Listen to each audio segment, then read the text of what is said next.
A Journey to the Center of the Earth, by Jules Verne, Chapter 44, Sunny Lands in the Blue Mediterranean. When I opened my eyes again, I felt myself grasped by the belt with the strong hand of our guide. With the other arm he supported my uncle. I was not seriously hurt, but I was shaken and bruised and battered all over. I found myself lying on the sloping side of a mountain only 2 yards from a gaping gulf, which would have swallowed me up had I leaned at all that way. Hans had saved me from death whilst I lay rolling on the edge of the crater. "Where are we?" asked my uncle irascibly, as if he felt much injured by being landed upon the earth again. The hunter shook his head in token of complete ignorance. "Is it Iceland?" I asked. "Nay," replied Hans. "What? Not Iceland?" cried the professor. "Hans must be mistaken," I said, raising myself up. This was our final surprise after all the astonishing events of our wonderful journey. I expected to see a white cone covered with the eternal snow of ages rising from the midst of the barren deserts of the icy north, faintly lighted with the pale rays of the Arctic sun, far away in the highest latitudes known. But contrary to all our expectations, my uncle, the Icelander, and myself were sitting halfway down a mountain baked under the burning rays of a southern sun, which was blistering us with the heat and blinding us with the fierce light of his nearly vertical rays. I could not believe my own eyes, but the heated air and the sensation of burning left me no room for doubt. We had come out of the crater half naked, and the radiant orb to which we had been strangers for 2 months was lavishing upon us out of his blazing splendors more of his light and heat than we were able to receive with comfort. When my eyes had become accustomed to the bright light to which they had been so long strangers, I began to use them to set my imagination right. At least I would have it to be Spitzbergen, and I was in no humor to give up this notion. The professor was the first to speak, and said, "Well, this is not much like Iceland, but is it January Mayan?" I asked. "Nor that either," he answered. "This is no northern mountain, here are no granite peaks capped with snow. Look, Axel, look!" Above our heads, at a height of 500 feet or more, we saw the crater of a volcano, through which, at intervals of 15 minutes or so, there issued with loud explosions lofty columns of fire, mingled with pumice stones, ashes, and flowing lava. I could feel the heaving of the mountain, which seemed to breathe like a huge whale, and puff out fire and wind from its vast blowholes. Beneath, down a pretty steep declivity, ran streams of lava for 800 or 900 feet, giving the mountain a height of about 1,300 or 1,400 feet. But the base of the mountain was hidden in a perfect bower of rich verdure, amongst which I was able to distinguish the olive, the fig, and vines, covered with their luscious purple bunches.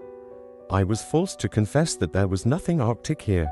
When the eye passed beyond these green surroundings, it rested on a wide, blue expanse of sea or lake, which appeared to enclose this enchanting island within a compass of only a few leagues. Eastward lay a pretty little white seaport town or village, with a few houses scattered around it, and in the harbor of which a few vessels of peculiar rig were gently swayed by the softly swelling waves. Beyond it, groups of islets rose from the smooth, blue waters, but in such numbers that they seemed to dot the sea like a shoal. To the west distant coasts lined the dim horizon, on some rose-blue mountains of smooth, undulating forms. On a more distant coast arose a prodigious cone crowned on its summit with a snowy plume of white cloud. To the northward lay spread a vast sheet of water, sparkling and dancing under the hot, bright rays, the uniformity broken here and there by the topmast of a gallant ship appearing above the horizon, or a swelling sail moving slowly before the wind. This unforeseen spectacle was most charming to eyes long used to underground darkness. "Where are we? Where are we?" I asked faintly. Hans closed his eyes with lazy indifference. What did it matter to him? My uncle looked round with dumb surprise. "Well, whatever mountain this may be," he said at last, "it is very hot here. The explosions are going on still, and I don't think it would look well to have come out by an eruption, and then to get our heads broken by bits of falling rock. Let us get down, then we shall know better what we are about. Besides, I am starving and parching with thirst." Decidedly the professor was not given to contemplation.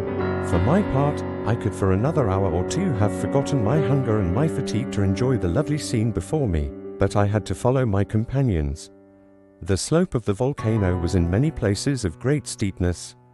We slid down screes of ashes, carefully avoiding the lava streams which glided sluggishly by us like fiery serpents. As we went, I chatted and asked all sorts of questions as to our whereabouts, for Elle was too much excited not to talk a great deal. "We're in Asia," I cried, "on the coasts of India, in the Malay Islands, or in Oceania. We have passed through half the globe, and come out nearly at the antipodes." "That the compass," said my uncle. The compass," I said, greatly puzzled. "According to the compass we have gone northward. Has it lied? Surely not. Could it lie, unless, indeed, this is the North Pole?" "Oh, no, it is not the pole, but, well," here was something that baffled us completely. I could not tell what to say. That now we were coming into that delightful greenery, and I was suffering greatly from hunger and thirst. Happily, after 2 hours walking, a charming country lay open before us, covered with olive trees, pomegranate trees, and delicious vines, all of which seemed to belong to anybody who pleased to claim them. Besides, in our state of destitution and famine we were not likely to be particular. Oh, the inexpressible pleasure of pressing those cool, sweet fruits to our lips, and eating grapes by mouthfuls off the rich, full bunches.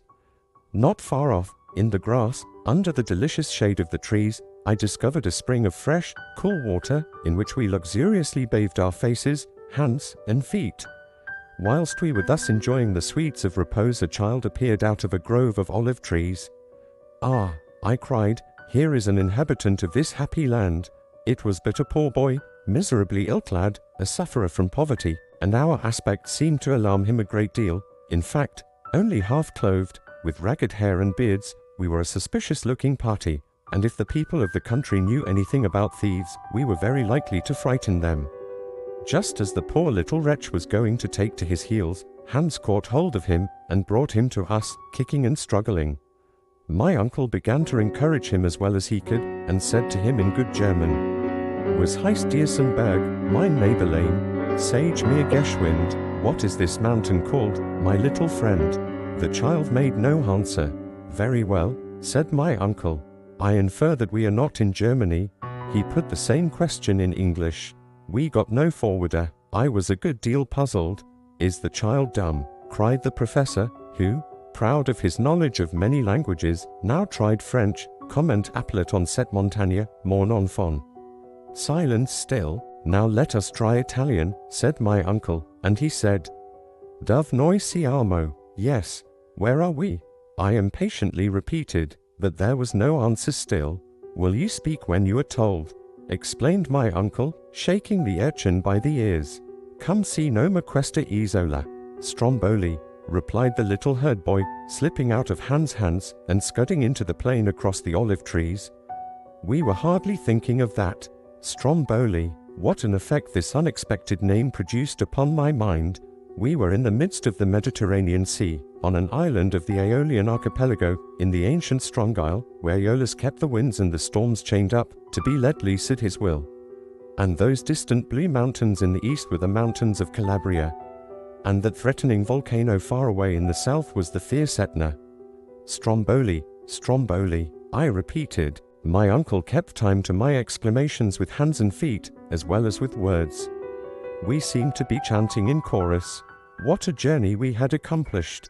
How marvelous! Having entered by one volcano, we had issued out of another more than 2,000 miles from Snæfell, from that barren, far-away Iceland. The strange chances of our expedition had carried us into the heart of the fairest region in the world.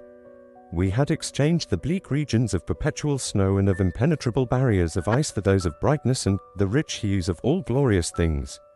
We had left over our heads the murky sky and cold fogs of the frigid zone to revel under the azure sky of Italy.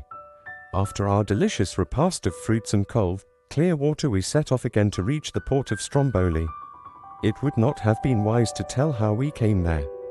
The superstitious Italians would have set us down for fire devils vomited out of hell, so we presented ourselves in the humble guise of shipwrecked mariners. It was not so glorious, but it was safer. On my way I could hear my uncle murmuring, "But the compass.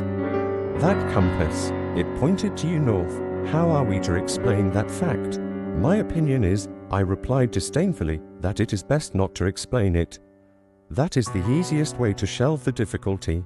Indeed, sir, the occupant of a professorial chair at the Johanneum unable to explain the reason of a cosmical phenomenon."